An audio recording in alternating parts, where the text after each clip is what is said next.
Hello friends, welcome to Devi's cooking. வாங்க நம்ம ஒரு டம்ளர் அளவுக்கு இட்லி அரிசியை வச்சு ஒரு ஈவினிங் ஸ்நாக்ஸ் ரெடி பண்ணலாம்.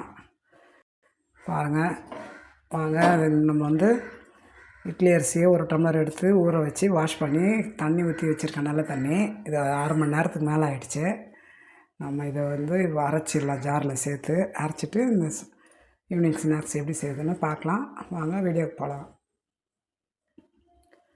பாருங்கள், அரைச்சிட்டு வந்துட்டேன். இந்த மாதிரி ஒரு கொஞ்சம் சொரப்பாகவே அரைச்சிருக்கேன். தண்ணி ஊற்றி அரைச்சதுனால கொஞ்சம் தண்ணியாக இருக்குது. நம்ம இதை சரி பண்ணிக்கலாம். இப்போ வந்து இதுக்கு நான் தேங்காய் வந்து ஒரு 1/2 முடி அளவுக்கு சின்ன ஜாரில் போட்டு துருவி வச்சுருக்கேன். நம்ம எப்படி செய்யுதுன்னு பார்ப்போம். இது ஸ்டவ் பற்ற வச்சு ஒரு பேன் வச்சுருக்கோம்மா. அதில் வந்து ஒரு 2 கரண்டி அளவுக்கு எண்ணெய் போட்டலாம். கோழி கரண்டி எண்ணெய் காஞ்சிடுச்சு. நம்ம ஒரு 1/4 ஸ்பூன் அளவுக்கு கடுகு போட்டுக்கலாம். கடலைப்பருப்பு நாங்கள் பெரிய ஸ்பூனில் 1 ஸ்பூன் அளவுக்கு சேர்த்துக்கலாம்.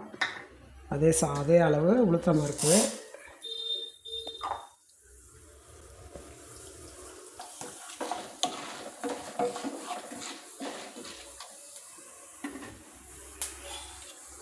காஞ்ச மிளகாய் ஒரு 3 காஞ்ச மிளகாய் சின்ன சின்னதாக கட் பண்ணி வச்சுருக்கேன். நம்ம இதில் போட்டுடலாம். கருவேப்பிலை ஒரு கொத்து போட்டுக்கலாம்.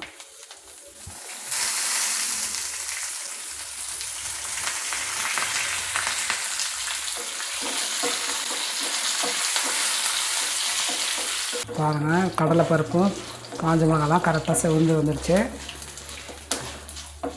இப்போ நம்ம வந்து இதில் அரைச்சி வச்சுருந்தா தேங்காவை இதில் போட்டுடலாம்.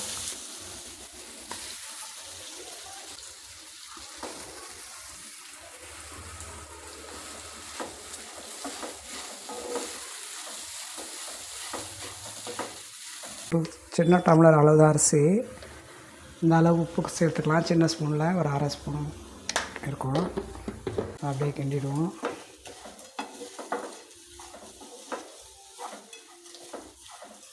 அதுதாங்க. இப்போ நம்ம இதில் அரைச்சி வச்ச மாவு ஊற்றிடலாம்.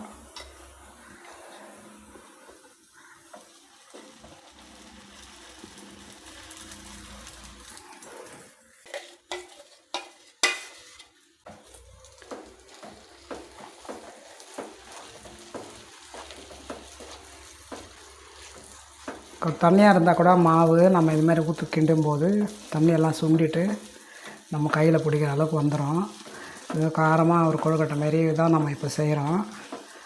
அது மாதிரி வந்துடும். ஈஸியாக இருக்கும். இது செய்கிறதுக்கும் ஒரு 10 நிமிஷம் வேலை தான் இது. ஆனால் நல்லாயிருக்கும்.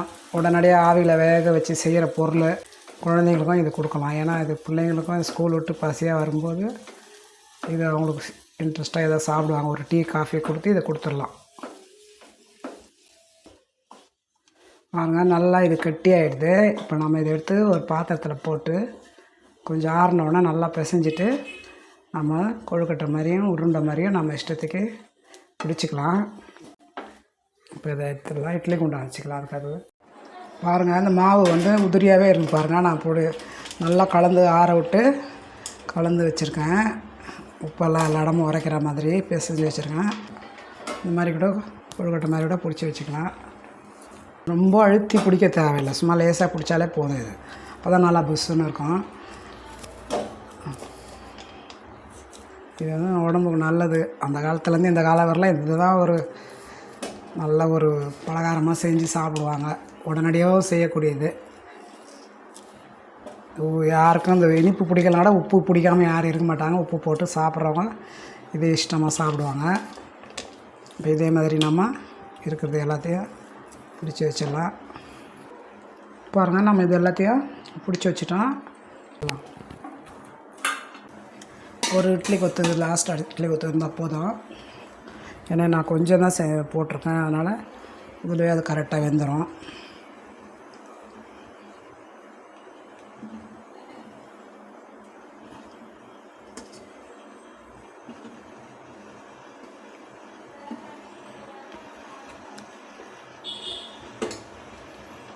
இதை நம்ம அப்படியே மூடிட்டு ஒரு 10 நிமிஷம் வேக வச்சிடலாம். இட்லி வேறு நேரம் தான் இது வேகும். இட்லி 8 நிமிஷம் 10 நிமிஷத்தில் வெந்துடும். அதே அளவு தான் இதுவும்.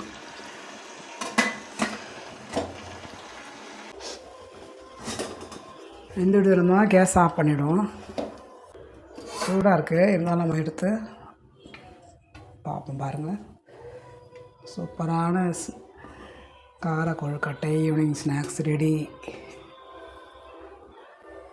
நல்லா அருமையாக இருக்குது.